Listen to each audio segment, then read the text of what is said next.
तू टेंशन ना ले, मैं करता हूँ कुछ जुगाड़। जीवन में ऐसे मित्र का होना बहुत जरूरी है। आज मित्रता दिवस है। इस अवसर पर मैं ईश्वर से प्रार्थना करता हूँ कि आप सदैव स्वस्थ रहें, खुश रहें और अपने जीवन में नई नई सफलताओं को प्राप्त करते रहें। नमस्कार दोस्तों, आज के इस अंक में हम चर्चा करेंगे उत्तराखंड एलटी भर्ती परीक्षा 2015 के प्रश्नों पर। इसमें हम शिक्षण अभिवृत्ति के 35 प्रश्नों को बारीकी से समझेंगे और हर विकल्प पर विस्तार से डिस्कस करेंगे।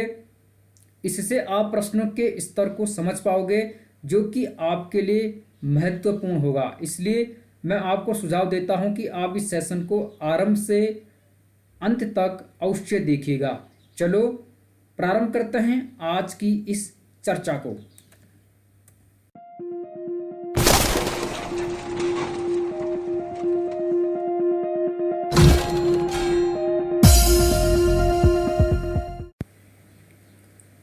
यह प्रश्न पत्र उत्तराखंड सहायक एलटी भर्ती परीक्षा 2015 का है। उस समय एलटी की भर्ती उत्तराखंड प्राविधिक शिक्षा परिषद आयोजित करता था और प्रश्न पत्र दो भागों में होता था, पार्ट 1 और पार्ट 2।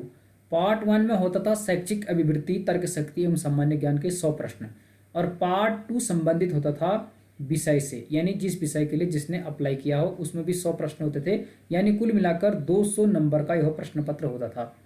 यहाँ पर मैं प्रश्नों को बाइलिंगुअल यानी हिंदी और अंग्रेजी दोनों भाषाओं में एक्सप्लेन करूंगा। आप ध्यान से, धैर्य और लगन के साथ वीडियो को लास्ट तक देखिए। आपके कई सारे डाउट्स और कॉन्सेप्ट इसमें क्लियर होंगे। पहला प्रश्न था, अध्यापक दृश्य साधनों का प्रयोग अध्यापन को निम्नलिखित बनाने के लिए करता है, यानी teacher uses visual aids to make learning. सरल यानी सिंपल, समय बचाने के लिए अर्थात क्विकर, अधिक ज्ञान के लिए यानी मोर नॉलेज, या रुचिकर बनाने के लिए अर्थात इंटरेस्टिंग। तो कोई अध्यापक दृश्य साधनों का प्रयोग अध्यापन को क्या बनाने के लिए करता है? प्रश्न का सही उत्तर है रुचिकर बनाने के लिए। कोई भी शिक्षक दृश्य साधन, श्रव्य साधन या दृश्य श्रव्य साधनों का प्रयोग शिक्षण को या अध्यापन को अधिक रुचिकर बनाने के लिए करता है, ताकि बच्चों को पठन में रुचि हो और उन्हें आनंद आए। और शिक्षण सहायक सामग्रियों को मुख्यतः 3 भागों में बांटा जाता है, दृश्य साधन, श्रव्य साधन और दृश्य श्रव्य साधन। दृश्य साधनों में आते हैं जैसे चार्ट, मॉडल या OHP अर्थात ओवरहेड प्रोजेक्टर, जिन्हें हम केवल देख सकते हैं, वो क्या है? दृश्य साधन। दूसरे होते हैं श्रव्य साधन, जिन्हें हम केवल सुन सकते हैं, जैसे रेडियो। और तीसरा होता है दृश्य श्रव्य साधन, जिन्हें हम देख भी सकते, सुन भी सकते, उदाहरण के लिए टेलीविजन यानी टीवी। और वर्तमान में आप जो मोबाइल स्मार्टफोन हैं उन्हें भी इस श्रेणी में रख सकते हैं। अगला प्रश्न इसमें था, अध्यापक की असफलता का सबसे बड़ा कारण है। The most important cause of failure of teacher lies in the area of. एक अध्यापक की असफलता का सबसे बड़ा कारण क्या है? इन चारों में से अंतर्व्यक्तिक संबंध यानी इंटरपर्सनल रिलेशनशिप, वाक दक्षता अर्थात वर्बल एबिलिटी, विषय के ऊपर पर्याप्त नियंत्रण न होना यानी lack of command over the knowledge of the subject, या उपरोक्त में से कोई नहीं अर्थात नॉन ऑफ दीज। प्रश्न का सही उत्तर होगा विषय के ऊपर पर्याप्त नियंत्रण न होना। यदि किसी अध्यापक का अपने विषय के ऊपर पर्याप्त नियंत्रण नहीं है तो यह अध्यापक की असफलता का एक बड़ा कारण माना जाता है। इसलिए किसी भी अध्यापक को अपने विषय में पारंगत होना चाहिए, उसे अपने विषय में विशेषज्ञता हासिल होनी चाहिए, यानी उसे उसका बृहद ज्ञान होना चाहिए। अगला प्रश्न है, अध्यापन में सबसे अनावश्यक कारक कौन है? यहाँ पर 4 ऑप्शन है, तो इनमें से कौन सा ऐसा कारक है जो टीचिंग यानी अध्यापन में सबसे अनावश्यक है, यानी जो आवश्यक नहीं है, इंपॉर्टेंट नहीं है। Which is the least important factor in teaching. छात्रों को दंड देना यानी पनिशिंग द स्टूडेंट्स, कक्षा में अनुशासन रखना अर्थात maintaining discipline in the class, प्रभावशाली ढंग से व्याख्यान देना यानी लेक्चरिंग इन इम्प्रेसिव वे, या उपरोक्त में से कोई नहीं अर्थात नॉन ऑफ दीज। इस प्रश्न का सही उत्तर होगा ऑप्शन नंबर 1, छात्रों को दंड देना यानी पनिशिंग द स्टूडेंट अध्यापन में एक अनावश्यक कारक है, छात्रों को दंड देना, और खासकर शारीरिक और मानसिक दंड। और ये 2009 जब आरटीई आया उसके बाद तो इसे और भी गंभीर बना दिया गया है। हम छात्रों को दंड नहीं दे सकते। बाकी कक्षा में अनुशासन रखना, प्रभावशाली ढंग से व्याख्यान देना, यह अध्यापन यानी शिक्षण में आवश्यक कारक हैं, लेकिन दंड देना क्या है, अनावश्यक है, इसलिए दंड से बचना चाहिए। अगला प्रश्न इसमें था, किसी पाठ के शिक्षण में मॉडल के उपयोग के समय शिक्षक को करना चाहिए। यानी जब कोई टीचर किसी पाठ का शिक्षण कर रहा है, टीचिंग कर रहा है और कोई मॉडल यूज कर रहा है, मॉडल का उपयोग कर रहा है, तो उस समय शिक्षक को क्या करना चाहिए, उसे लेक्चर के दौरान लगातार दिखलाना चाहिए, यानी keep showing through out the lecture. Model के सामने खड़े होना चाहिए, stand in front of the model. आवश्यकता होने पर दिखाना चाहिए, यानी शो मॉडल व्हेन नीड्स अराइसेस, या इनमें से कोई नहीं, अर्थात नॉन ऑफ दीज। इस प्रश्न का सही उत्तर होगा ऑप्शन नंबर सी, आवश्यकता होने पर दिखाना चाहिए। आप किसी मॉडल को लगातार भी नहीं दिखाओगे और मॉडल के सामने खड़े भी नहीं होंगे, बल्कि जब उस मॉडल से संबंधित कंटेंट पर आप पहुंचोगे जिसके लिए आपने उसे बनाया है, उस समय आप बच्चों को दिखाओगे, यानी सो मॉडल व्हेन नीड्स, जब उसकी आवश्यकता होगी, जब वह जरूरी होगा तभी आप उसे दिखाओगे, उसके बाद उसे साइड रख दोगे। यहाँ पर कुछ प्रश्न सामान्य ज्ञान के भी हैं, यानी जीके के भी हैं, आप उन्हें भी यहाँ पर हल कर लीजिए, ये आपके लिए इंपॉर्टेंट हो सकते हैं। इंडिका का लेखक कौन था? Who wrote indica? प्रश्न का सही उत्तर है मेगस्थनीज। मेगस्थनीज ने लिखी है इंडिका नामक प्रसिद्ध पुस्तक। अगला प्रश्न था, 16वीं लोकसभा के अध्यक्ष के रूप में किसे नियुक्त किया गया है? उस समय सुमित्रा महाजन को लोकसभा का अध्यक्ष बनाया गया था। आप जानते हैं 2014 में जब लोकसभा के चुनाव हुए, एनडीए की सरकार सत्ता में आई और सुमित्रा महाजन को लोकसभा का अध्यक्ष नियुक्त किया गया। अगला प्रश्न है, भगवान जगन्नाथ की वार्षिक यात्रा निम्नलिखित राज्यों में से किसमें संपन्न होती है? ठीक है, प्रश्न का सही उत्तर है उड़ीसा। तो भगवान जगन्नाथ की वार्षिक यात्रा उड़ीसा राज्य में संपन्न होती है। अगला प्रश्न था, वोडाफोन विवाद के मामले में मध्यस्थ के रूप में किसे नियुक्त किया गया? इसका सही उत्तर था आर.सी. लोहाटी। लेकिन अब ये प्रश्न ज़्यादा उपयुक्त नहीं है क्योंकि यह उस समय करंट अफेयर्स के पर्पज से पूछा गया था। अगला प्रश्न था, दृश्य श्रव्य माध्यम का उदाहरण है। समझ लीजिए, दृश्य श्रव्य माध्यम का उदाहरण है, यानी N example of audio visual media etch 4 television, radio या मॉडल। प्रश्न का सही उत्तर है टेलीविजन।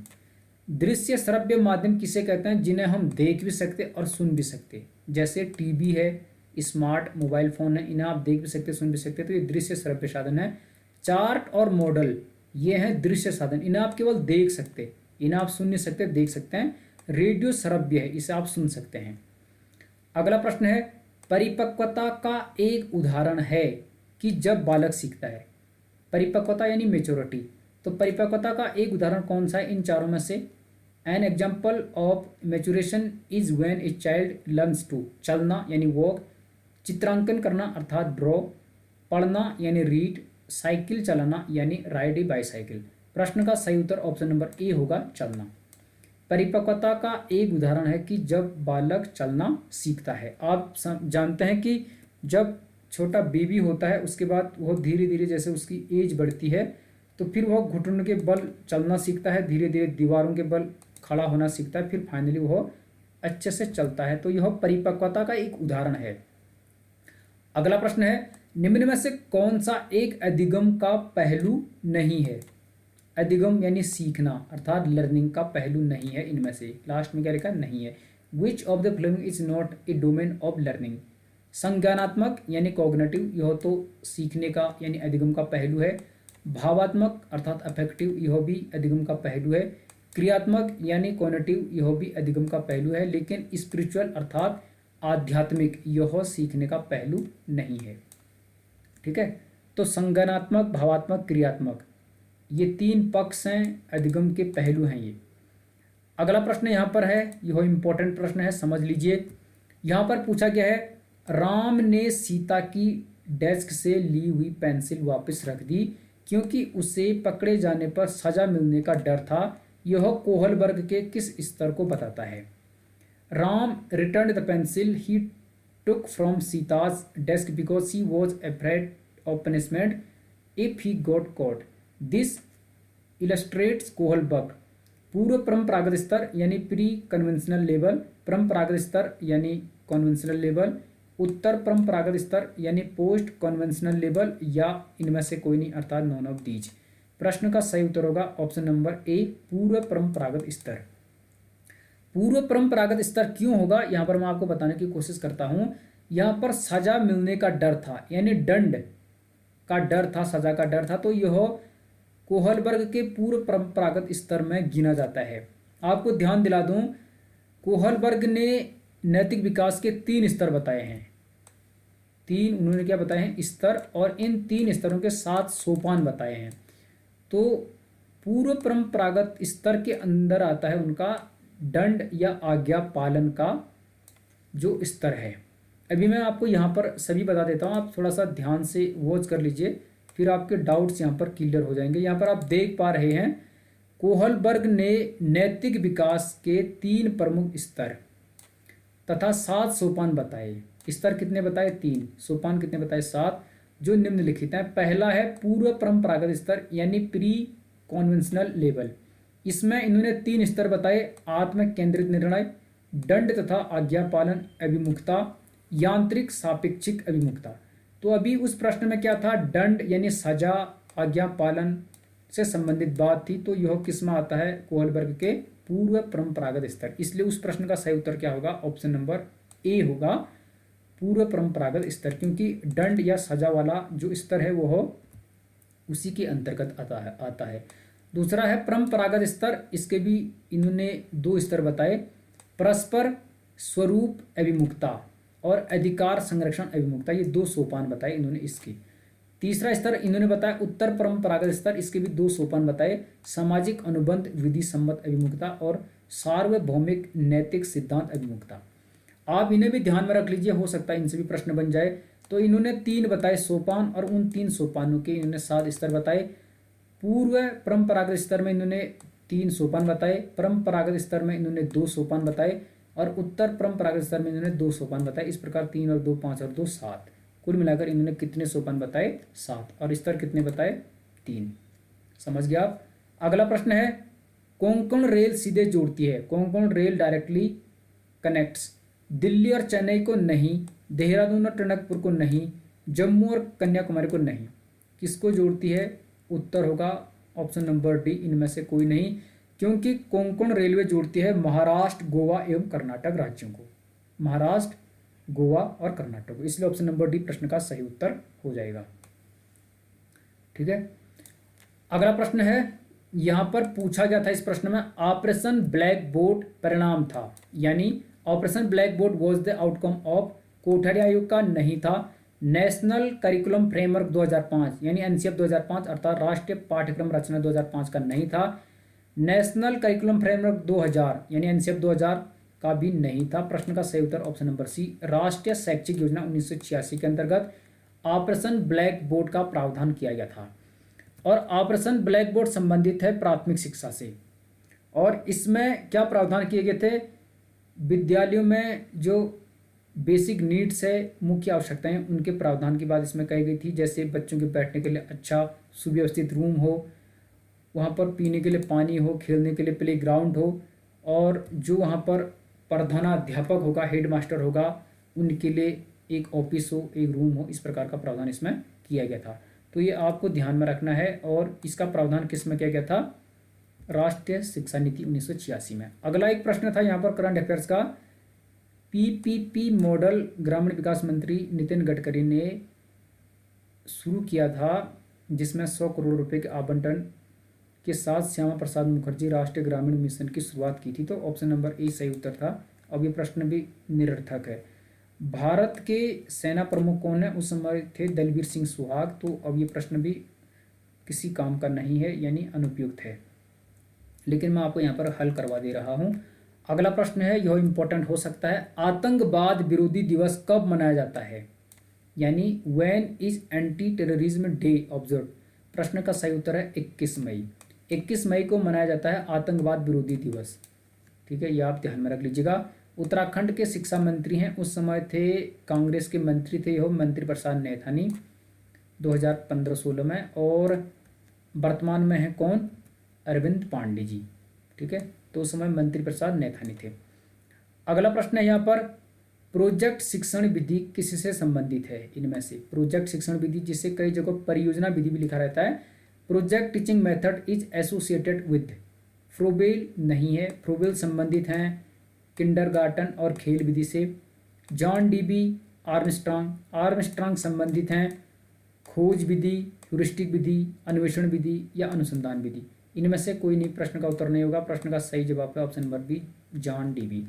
प्रोजेक्ट शिक्षण विधि या परियोजना विधि से संबंधित है जॉन डीबी। और यदि जॉन डीबी नहीं होता, यहाँ पर लिखा रहता विलियम किलपैट्रिक, तब इसका उत्तर होता किलपैट्रिक, क्योंकि प्रोजेक्ट विधि संबंधित है किलपैट्रिक से और जॉन डीबी से, जो कि करके सीखने की बात करते हैं। इसमें प्रोजेक्ट विधि में होता क्या है, बच्चों के सामने कोई समस्या रख दी जाती है, यानी टीचर बच्चों के सामने कोई समस्या रख देता है और बच्चे उस समस्या पर सामूहिक रूप से कार्य करते हैं, यानी एक प्रोजेक्ट का निर्माण करते हैं। वह समस्या सामाजिक होती है, यानी व्यवहारिक समस्या होती है, उस पर बच्चे अपने अनुभवों का प्रयोग करके निष्कर्ष निकालते हैं, प्रोजेक्ट पूरा करते हैं। इसमें बच्चे एक्टिव रहते हैं। ठीक है, और यह एक व्यवहारिक विधि है, इसमें बच्चे व्यवहारिक रूप से सीखते हैं सामूहिक रूप से। समझ गया आप? प्रोजेक्ट विधि में यानी लर्निंग बाय डूइंग बच्चा करता है। अगला प्रश्न है, जब बालक सीखने के लिए तैयार होता है तब जल्दी व प्रभावी तरीके से सीखता है, यह सिद्धांत किसने प्रतिपादित किया? When the child is ready to learn, he learns more quickly and effectively. This principle was given by Thorndike, Skinner, Pavlov या इनमें से कोई नहीं। प्रश्न में क्या पूछा गया है कि जब बालक सीखने के लिए तैयार होता है तब जल्दी व प्रभावशाली तरीके से सीखता है, यानी जब वह लर्निंग के लिए तैयार होगा तब उस समय जल्दी भी सीखेगा और प्रभावशाली तरीके से भी। यह सिद्धांत प्रतिपादित किया है थॉर्नडाइक ने। ठीक है, थॉर्नडाइक ने यह सिद्धांत प्रतिपादित किया है। थॉर्नडाइक ने सीखने के 3 दिए हैं मुख्य नियम यानी प्रधान नियम, और बाकी इन्होंने 5 दिए हैं गौण नियम। थॉर्नडाइक ने सीखने के 3 दिए हैं प्रधान नियम यानी मुख्य नियम और 5 दिए हैं गौण नियम यानी सेकेंडरी। यहाँ पर बता देता हूँ, थॉर्नडाइक के सीखने के नियम, सीखने के मुख्य या प्रधान नियम जिन्हें प्राइमरी लॉज कहते हैं, ये इन्होंने दिए हैं 3। इसमें सबसे पहले इन्होंने दिया है तत्परता का नियम। ठीक है, यह इनका क्या है, मुख्य नियम है, अर्थात लॉ ऑफ रेडीनेस। दूसरा दिया है अभ्यास का नियम, इसे उपयोग एवं अनुप्रयोग का नियम भी कहते हैं, अर्थात लॉ ऑफ एक्सरसाइज। तीसरा दिया है प्रभाव का नियम यानी लॉ ऑफ इफेक्ट। तो तत्परता का नियम, अभ्यास का नियम और प्रभाव का नियम, ये 3 है इनके मुख्य नियम यानी प्रधान नियम, और अभ्यास के नियम को उपयोग एवं अनुप्रयोग का नियम भी कहा जाता है। तो ये 3 इन्होंने क्या बताए, मुख्य नियम बताए सीखने के, और इन्होंने सीखने के गौण नियम बताए हैं 5, यानी सेकेंडरी नियम कितने बताए, 5, जिनमें पहला इन्होंने बताया अभिवृत्ति या मनोवृत्ति का नियम यानी लॉ ऑफ एटीट्यूड। ठीक है, दूसरा बहु अनुक्रिया का नियम यानी लॉ ऑफ रिस्पॉन्स। तीसरा आंशिक क्रिया का नियम, जिसे अंश अंश से पूर्ण आप कह सकते हैं, यानी लॉ ऑफ पार्शियल एक्टिविटी। चौथा इन्होंने बताया सदृशीकरण का नियम अर्थात लॉ ऑफ एनालॉजी, और 5वां बताया इन्होंने साहचर्य परिवर्तन का नियम यानी लॉ ऑफ एसोसिएटिव शिफ्टिंग। तो ये 5 बताए इन्होंने सीखने के गौण नियम और 3 बताए इन्होंने प्रधान नियम, जो कि मैं यहाँ पर बता चुका हूँ। आप इसका स्क्रीनशॉट भी ले सकते हैं। ठीक है, अब हम अगले प्रश्न को हल करते हैं। यहाँ पर एक शिक्षक को कक्षा में कार्य करना चाहिए, कैसे करना चाहिए? A teacher in a classroom should act as प्रगतिशील भूमिका में यानी प्रोग्रेसिव रोल, बॉस की भूमिका में बॉस रोल, प्रजातांत्रिक भूमिका में यानी डेमोक्रेटिक रोल, या इनमें से कोई नहीं अर्थात नॉन ऑफ दीज। बॉस की भूमिका तो नहीं होनी चाहिए, तो ऑप्शन नंबर डी भी अब नहीं होगा। आपको एलिमिनेशन मेथड यूज करना है, 2 ऑप्शन कट के। अब इन 2 में से इंपॉर्टेंट होगा ऑप्शन नंबर सी, प्रजातांत्रिक भूमिका। तो एक शिक्षक को कक्षा में प्रजातांत्रिक भूमिका में कार्य करना चाहिए। प्रजातांत्रिक भूमिका का मतलब होता है सबको समान मानना, सबको समान दृष्टि से देखना, यानी किसी भी शिक्षक के अंदर जाति, क्षेत्रवाद या संप्रदायवाद, धर्म के आधार पर, लिंग के आधार पर यानी लड़का लड़की, अमीरी गरीबी, शहरी या ग्रामीण, इस प्रकार की मानसिकता नहीं होनी चाहिए। उससे हर बच्चे को प्रजातांत्रिक वे में देखना चाहिए, प्रजातांत्रिक शैली में उसे देखना चाहिए, सबको समान मानना चाहिए, उसे एक सफल शिक्षक और लोकतांत्रिक शिक्षक कहा जाता है। अगला प्रश्न है, शिक्षा का उद्देश्य है, the objective of teaching is to, अच्छा नागरिक बनाना यानी क्रिएट गुड सिटीजन, बिल्कुल सत्य। शिक्षा का उद्देश्य अच्छा नागरिक बनाना होता है, ऐसे व्यक्तियों का निर्माण जो समाज के लिए उपयोगी हों, create person who are useful for society, बिल्कुल सत्य।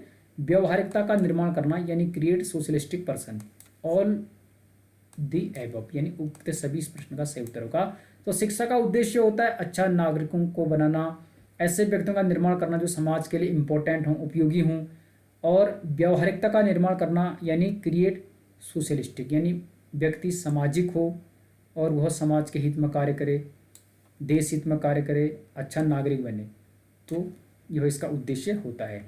अगला प्रश्न था करंट अफेयर्स का, इसमें कितने व्यक्तियों को 2014 रमन मैग्सेसे पुरस्कार से सम्मानित किया गया? इस प्रश्न का सही उत्तर था ऑप्शन नंबर 1, 5। 2014 में रमन मैग्सेसे पुरस्कार से 5 व्यक्तियों को सम्मानित किया गया था। रमन मैग्सेसे पुरस्कार देता कौन है? फिलीपींस, फिलीपींस देश की सरकार इसे देती है, और रमन मैग्सेसे को एशिया का नोबेल भी कहते हैं, एशिया का नोबेल। और भारत में सबसे पहले रमन मैग्सेसे दिया गया था किसको? विनोबा भावे को, जिन्होंने भू आंदोलन चलाया था। उसके बाद जैसे यह दिया गया किसको? चंडी प्रसाद भट्ट को भी दिया गया था, और ये उन्हें भी मिला है अरविंद केजरीवाल को, जो कि दिल्ली के मुख्यमंत्री हैं।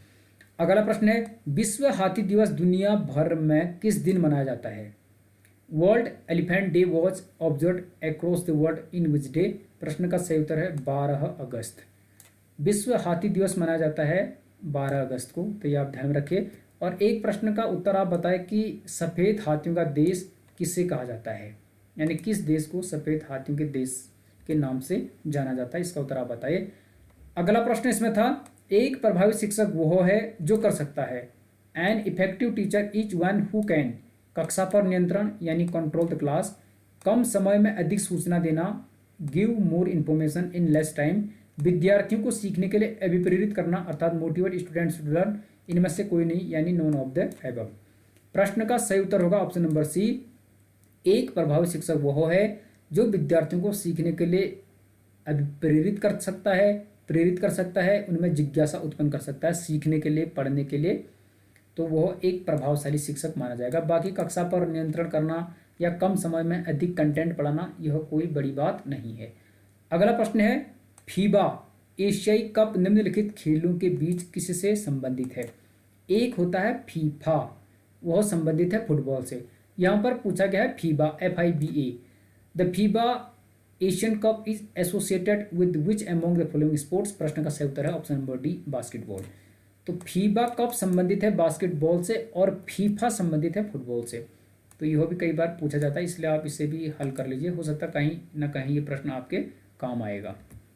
समझ गया? अगला प्रश्न है, देख लीजिए ध्यान से, ठीक है।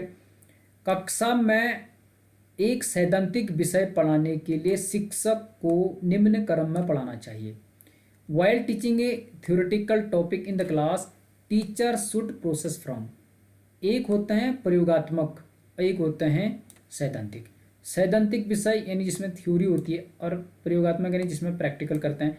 तो कक्षा में एक सैद्धांतिक विषय पढ़ाने के लिए शिक्षक को किस क्रम में पढ़ाना चाहिए? ज्ञात से अज्ञात, ठोस से सारांश, तर्क से निरीक्षण, या इनमें से कोई नहीं, यानी unknown to known, concrete to abstract, reasoning to observation, none of these. प्रश्न का सही उत्तर होगा ऑप्शन नंबर सी, तर्क से निरीक्षण। कक्षा में सैद्धांतिक विषयों को पढ़ाने के लिए एक शिक्षक को तर्क से निरीक्षण के क्रम में पढ़ाना चाहिए, यानी पहले तर्क देना चाहिए और फिर उसके बाद उसका ऑब्जर्वेशन यानी आप निरीक्षण कर सकते हैं। ऑप्शन नंबर सी प्रश्न का सही उत्तर होगा। अगला प्रश्न है, छात्रों की उदासीनता को कम करने के लिए अध्यापक कर सकता है। A teacher can minimise depression among students by, यदि छात्र में उदासीनता है, उनमें डिप्रेशन है, उसको कम करने के लिए अध्यापक क्या कर सकता है? इसके कारणों को समझने की कोशिश करना, बिल्कुल सत्य। Trying to understand its cause, कि बच्चे क्यों उदासीन हैं, क्यों डिप्रेशन में हैं, आप उन्हें समझने की कोशिश करोगे, छात्रों को मोटिवेट करोगे, यानी मोटिवेटिंग द स्टूडेंट्स। इस प्रकार ऑप्शन नंबर सी उत्तर होगा इसका, ए एंड बी दोनों। प्रधानाचार्य को सूचित करना यानी रिपोर्टिंग टू प्रिंसिपल, यह तो नहीं होगा। तो यदि बच्चे उदासीन हैं, डिप्रेशन में हैं, तो पहले आप इसके कारणों को समझने की कोशिश करोगे और छात्रों को मोटिवेट करने की कोशिश करोगे, प्रयास करोगे, ताकि उनकी जो उदासीनता है वह दूर हो जाए और वह अच्छे से खुश मन से सीखने के लिए ललायत हों। अगला प्रश्न है, माइक्रो शिक्षण छात्र छात्राओं के लिए किस अवधि में सबसे प्रभावशाली होता है? Micro teaching is most effective for the students.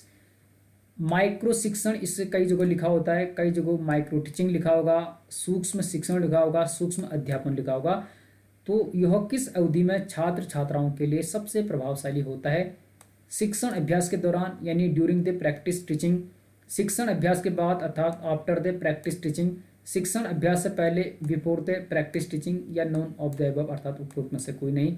इस प्रश्न का सही उत्तर होगा ऑप्शन नंबर ए, शिक्षण अभ्यास के दौरान।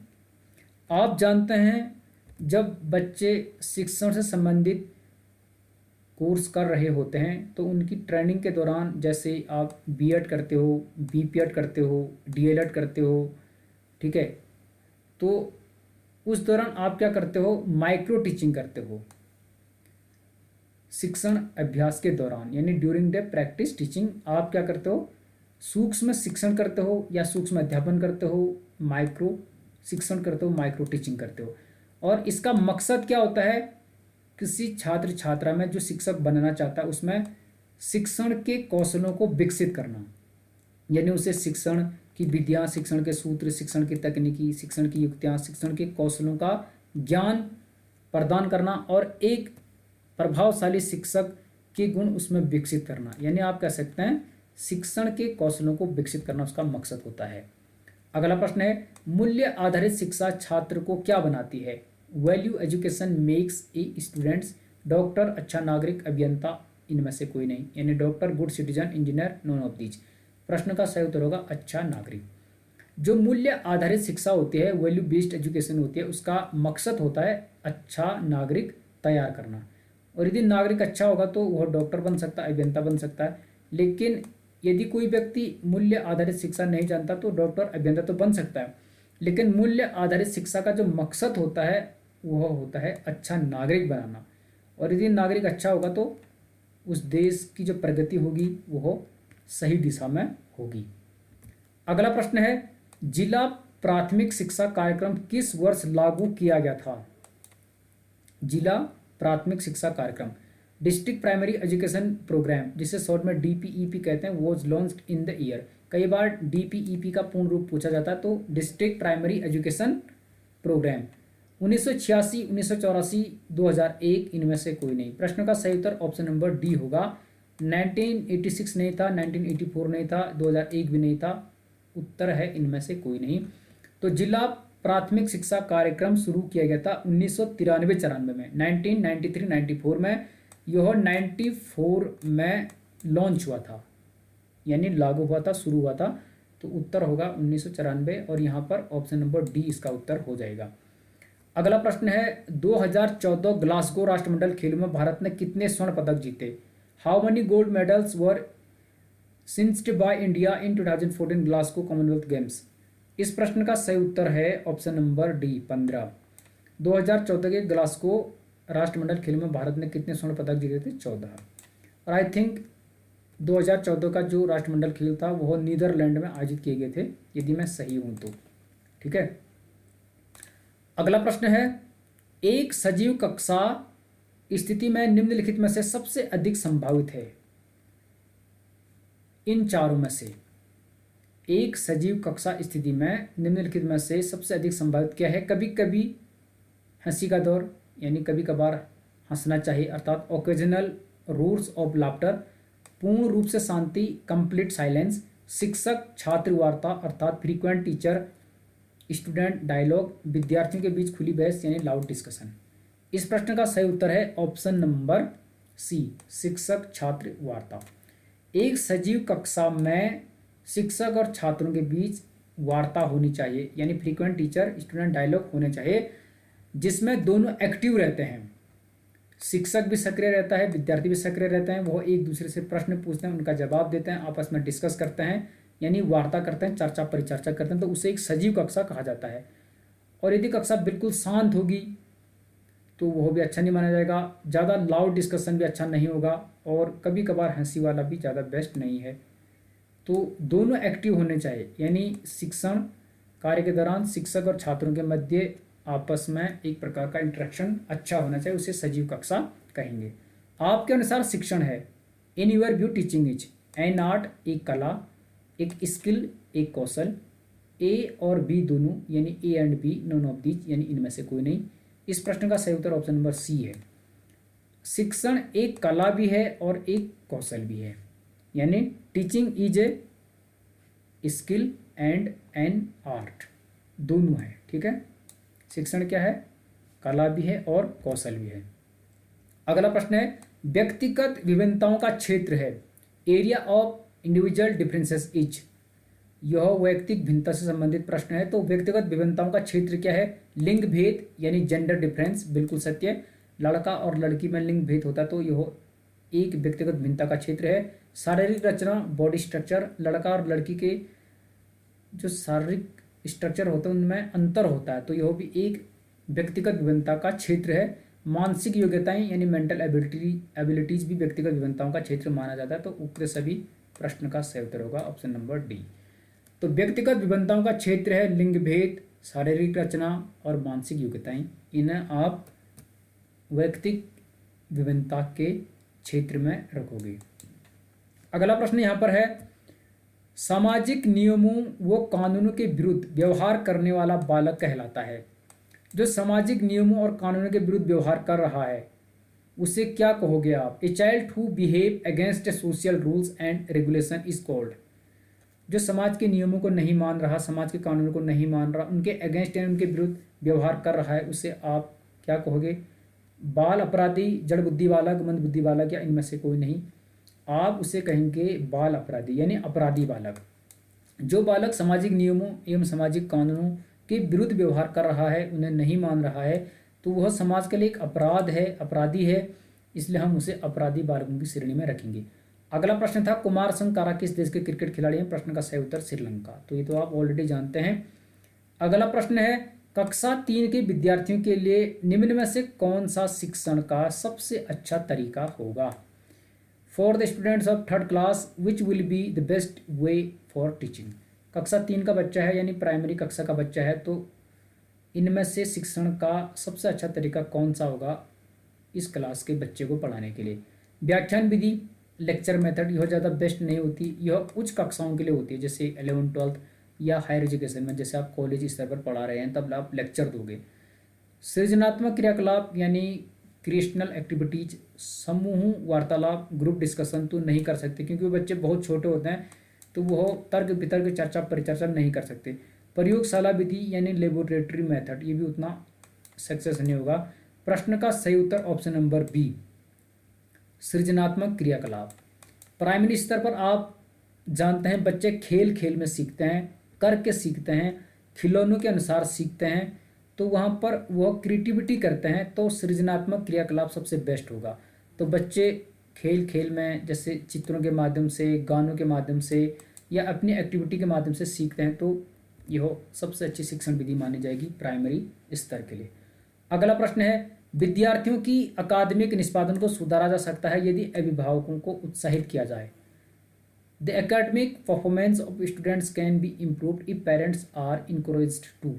बच्चों के कार्य का निरीक्षण करने के लिए, supervise the work of their wards, अधिक ट्यूशन का प्रबंध करने के लिए, अरेंज फॉर एक्स्ट्रा ट्यूशन, इसके बारे में चिंतित ना होने के लिए यानी रिमेन अनकंसर्न्ड अबाउट इट, या इनमें से कोई नहीं अर्थात नॉन ऑफ दीज। तो इन 4 विकल्पों में से आप अभिभावकों को किस काम के लिए उत्साहित करोगे जिससे विद्यार्थियों की अकादमिक निष्पादन को सुधारा जा सकता है?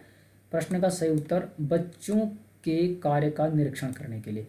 यदि आप बच्चों के अभिभावकों को अपने बच्चों का कार्य का निरीक्षण करने के लिए उत्साहित करोगे, मोटिवेट करोगे, तो उससे विद्यार्थियों की अकादमिक निष्पादन को सुधारा जा सकता है। क्योंकि जब पेरेंट्स घर पर बच्चों का वर्क देखेंगे, उसका निरीक्षण करेंगे, तो बच्चे में उससे थोड़ा सा अलर्ट आएगी, बच्चा थोड़ा सा डरेगा और उससे वो अपना जो शैक्षिक स्तर है, शैक्षिक निष्पादन है, उसे सुधारेगा। अगला प्रश्न है, आपकी कक्षा में एक छात्र के प्राय विलंब से आने पर, if a student often comes late in the class you would, कोई बच्चा है, कोई छात्र है जो आपकी कक्षा में अधिकांश तो विलंब से आता है, देरी से आता है, लेट आता है, आप क्या करोगे? उसके अभिभावकों से बात करेंगे, टॉक टू हिज पेरेंट्स, प्रधानाचार्य से उसकी शिकायत करेंगे, complaint to principal about him, उसे कठोर दंड देंगे यानी पनिश हिम सेवरली, या कारण को जानकर तदनुसार निर्णय लेंगे अर्थात find reason and then decide accordingly. उत्तर होगा कारण को जानकर तदनुसार निर्णय लेंगे। सबसे पहले आप यह समझने की, यह जानने की कोशिश करोगे कि छात्र अधिकांश तो लेट क्यों आता है, विलंब से क्यों आता है, क्या कारण है। फिर आप उन कारणों को जानोगे, फिर उसके अनुसार निर्णय लेंगे कि उनके अभिभावकों से बात करनी है या प्रिंसिपल से शिकायत करनी है या उसे दंड देना है, तब आप उस बाद में उसे जानोगे और उसके लिए निर्णय लोगे। ठीक है। अगला प्रश्न है, यह इंपॉर्टेंट प्रश्न है, एक स्कूल जाने वाली लड़की ने फर्श पर कोट फेंकने की आदत डाल ली है। आप पॉज करके वीडियो को, प्रश्न को पढ़िए। ठीक है। लड़की की मां ने उससे कहा कि कमरे के बाहर जाओ और कोट को खूंटी पर टांगो। लड़की अगली बार घर में प्रवेश करती है, कोट को हाथ पर रखकर अलमारी की तरफ जाकर कोट को खूंटी पर टांग देती है। यह उदाहरण है। A girl developed the habit of dropping the coat on the floor. Mother asked the girl to get out of the room and hang up the coat on the peg. The girl enters house, keeps coat on, approaches closet, hangs off the coat on the peg. It is an example of chain learning यानी श्रृंखलाबद्ध अधिगम का, stimulus responses learning यानी उद्दीपन अनुक्रिया अधिगम का, concept learning प्रत्यय अधिगम का, या ऑल ऑफ द अबव सभी का। इस प्रश्न का सही उत्तर होगा ऑप्शन नंबर 1 श्रृंखलाबद्ध अधिगम का, यानी यह चैन लर्निंग कहलाती है, क्रमबद्ध लर्निंग कहलाती है, क्योंकि लड़की क्रमबद्ध तरीके से सुधार कर रही है। यहां तक तो आप समझ चुके होंगे कि एक स्कूल जाने वाली लड़की ने फर्श पर कोट फेंकने की आदत डाल ली है। लड़की की मां ने उससे कहा कि कमरे के बाहर जाओ और कोट को खूंटी पर टांगो। अब इससे नीचे आप समझो, तो लड़की अगली बार घर में प्रवेश करती है, सबसे पहले वो घर में प्रवेश करेगी, कोट को हाथ पर रखा उसने, अलमारी की तरफ गई, कोट को खूंटी पर टांग देती है। तो इसे उसने चैन के रूप में किया, अर्थात क्रमबद्ध तरीके से किया, श्रृंखलागत तरीके से किया। पहले घर में आई, फिर कोट को हाथ में पकड़ा, फिर अलमारी की तरफ गई और कोट को खूंटी पर टांग दिया। तो ये एक श्रृंखला बन गई, इसलिए आप इसे श्रृंखलागत अधिगम की श्रेणी में रख सकते हैं। और यदि इसी प्रकार के प्रश्न आते हैं तो आप हल करने की कोशिश कीजिएगा। उदाहरण चेंज हो सकता है, लेकिन आप समझिए वहां पर कि प्रश्न की भाषा क्या है। अगला प्रश्न है, जिस प्रक्रिया में व्यक्ति दूसरों के व्यवहार को देखकर सीखता है न कि प्रत्यक्ष अनुभव से, को कहा जाता है। समझिए यहाँ पर, a process in which an individual learns new responses by observing the behaviour of another rather than through experience is known as. सामान्य अधिगम यानी जनरल लर्निंग, सामाजिक अधिगम अर्थात सोशल लर्निंग, प्रायोगिक अधिगम अर्थात एक्सपेरिमेंटल लर्निंग, या नॉन ऑफ दीज यानी इनमें से कोई नहीं। प्रश्न में क्या है कि जिस प्रक्रिया में व्यक्ति दूसरे के व्यवहार को देख कर सीखता है, जब वो दूसरों को देख रहा है तब सीख रहा है, ना कि प्रत्यक्ष अनुभव से, तो इसे आप क्या कहोगे? सामाजिक अनुभव, क्योंकि समाज के व्यक्तियों को देखकर वह सीख रहा है, तो इसे हम कहेंगे सोशल लर्निंग। स्वाभाविक सी बात है, आप उसे सामाजिक अधिगम कहोगे। अगला प्रश्न है, निःशक्त बालकों की शिक्षा के लिए प्रावधान किया जा सकता है। ए provision for education for the children with disabilities can be made through. क्या कर सकते हैं आप निःशक्त बालकों की शिक्षा के लिए? समाकलन द्वारा यानी इंटीग्रेशन, मुख्य धारा में डालकर अर्थात मेन स्ट्रीमिंग, इंक्लूसिव एजुकेशन यानी समावेशी शिक्षा, या नॉन ऑफ दीज यानी इनमें से कोई नहीं। निःशक्त बालकों की शिक्षा के लिए आप समावेशी शिक्षा द्वारा उन्हें शिक्षा प्रदान कर सकते हो। ठीक है, यानी इंक्लूसिव एजुकेशन, जिसमें सभी बच्चों को समान माना जाएगा, सभी साथ पढ़ेंगे और फिर उनके अंदर हीन भावना नहीं आएगी, वह सामान्य बच्चों की तरह सीखेंगे और अच्छी गति से वह अधिगम भी करेंगे, अपने आप को मोटिवेट करेंगे सामान्य बच्चों को देखकर। अगला प्रश्न है, प्राथमिक विद्यालयों के बालकों के लिए निम्न में से किसे बेहतर मानते हैं? ठीक है, for primary school children which of the following is better, इनमें से कौन सा उनके लिए सबसे अच्छा होगा? वीडियो अनुरूपण यानी वीडियो सिमुलेशन, स्वयं के द्वारा किया गया अनुभव, हैंड्स ऑन एक्सपीरियंसेस, प्रयोगात्मक एक्सपेरिमेंटल, नॉन ऑफ दीज, इनमें से कोई नहीं। प्रश्न का सही उत्तर होगा ऑप्शन नंबर बी, स्वयं के द्वारा किया गया अनुभव। समझ गया आप?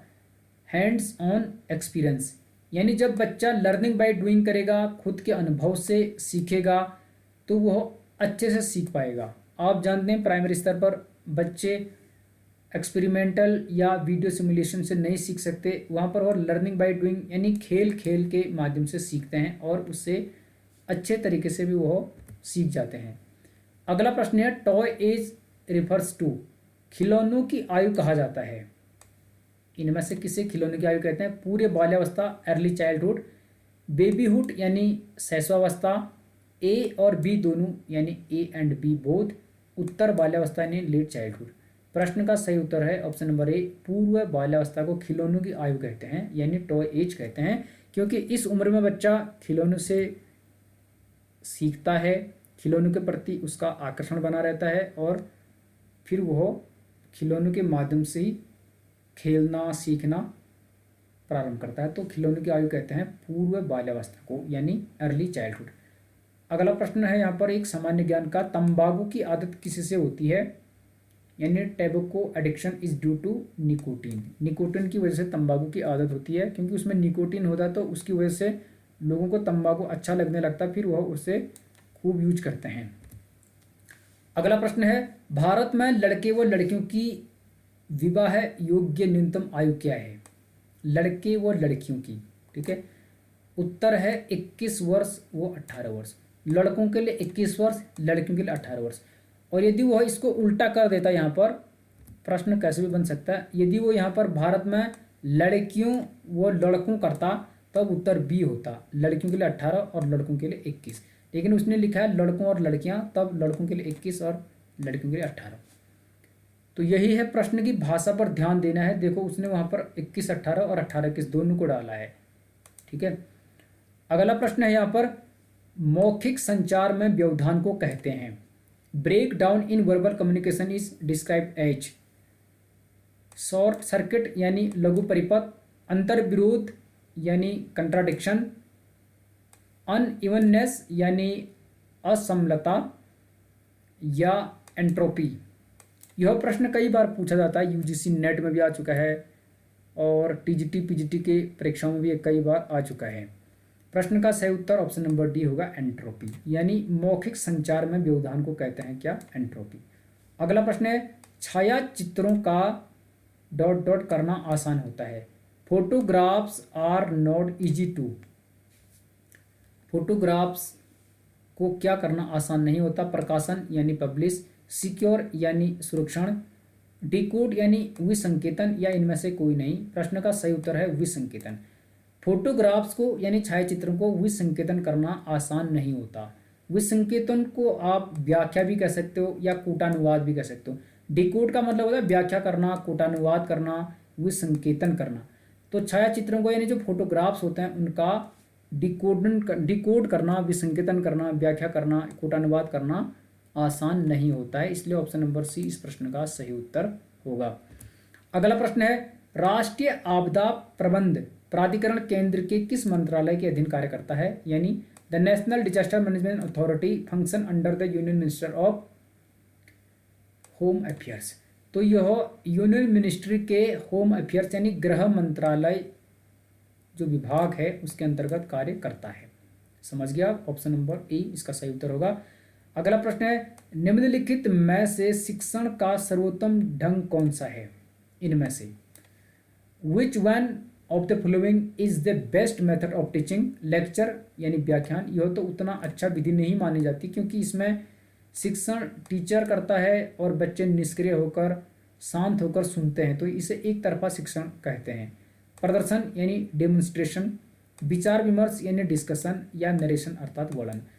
तो इनमें से शिक्षण का सर्वोत्तम ढंग कौन सा है? सही उत्तर है ऑप्शन नंबर बी, प्रदर्शन।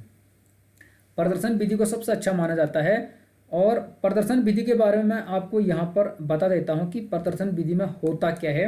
इसे हिंदी में पाठ प्रदर्शन विधि कहते हैं, अंग्रेजी में डेमोन्स्ट्रेशन मेथड कहते हैं।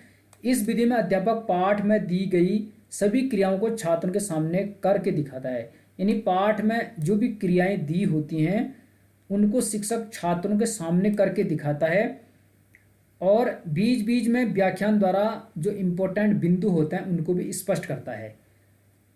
और प्रदर्शन विधि का एक लाभ छात्र छात्राओं के लिए यह है कि छात्र छात्राएं अपने नज़रों के सामने होते हुए देखते हैं। यानी टीचर प्रयोग करता है, बच्चे उसे देखते हैं, तो वह अपने नज़रों के सामने प्रयोग करते हुए देखेंगे तो उसे वह स्थायी रूप से समझ पाएंगे और बिना प्रयोग के वो वास्तविक ज्ञान को प्राप्त कर लेते हैं। और यह विधि, जैसे कि मैं बार बार बताता हूँ, विज्ञान विषयों के शिक्षण के लिए विशेष रूप से उपयोगी मानी जाती है, क्योंकि प्रयोग अक्सर विज्ञान के विषय में होते हैं, तो प्रदर्शन विधि विज्ञान के विषयों के लिए सर्वोत्तम मानी जाती है और यह व्यवहारिक रूप से अच्छी भी मानी जाती है बच्चों को सिखाने के लिए। ऑप्शन नंबर बी प्रश्न का सही उत्तर होगा। आज का आखिरी प्रश्न ये है, प्रसिद्ध धारी देवी मंदिर स्थित है। द फेमस टेम्पल धारी देवी इज लोकेटेड एट, प्रश्न का सही उत्तर है श्रीनगर के नज़दीक। जब आप श्रीनगर आते हैं यानी श्रीनगर पौड़ी में, तो पौड़ी गढ़वाल में श्रीनगर से पीछे जब आप रुद्रप्रयाग और चमोली की तरफ आते हैं तो अलकनंदा नदी में है यह धारी देवी का प्रसिद्ध मंदिर। ठीक है, ऑप्शन नंबर ए इस प्रश्न का सही उत्तर होगा। इसके बाद यहाँ से आगे रीजनिंग के प्रश्न हैं और उसके बाद फिर पार्ट सेकंड हिंदी का है, 100 प्रश्न, ये हिंदी का प्रश्न पत्र है।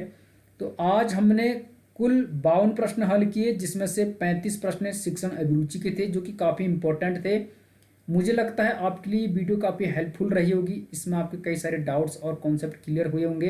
यदि वीडियो अच्छी लगी, आपके लिए लाभदायक रही, तो वीडियो को लाइक कीजिएगा और यार एक कमेंट अवश्य कीजिए, सब्सक्राइब कर लीजिएगा चैनल को, शेयर कीजिएगा वीडियो को, हमें भी अच्छा लगता है आपका शेयर करना, आपका लाइक करना, आपका कमेंट करना।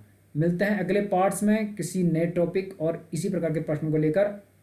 तब तक अपनी तैयारी को जारी रखिए, मजबूत रखिए, खुश रहो, मस्त रहो, बिंदास रहो और अपनी परीक्षा की तैयारी में निरंतर व्यस्त रहो। All the best.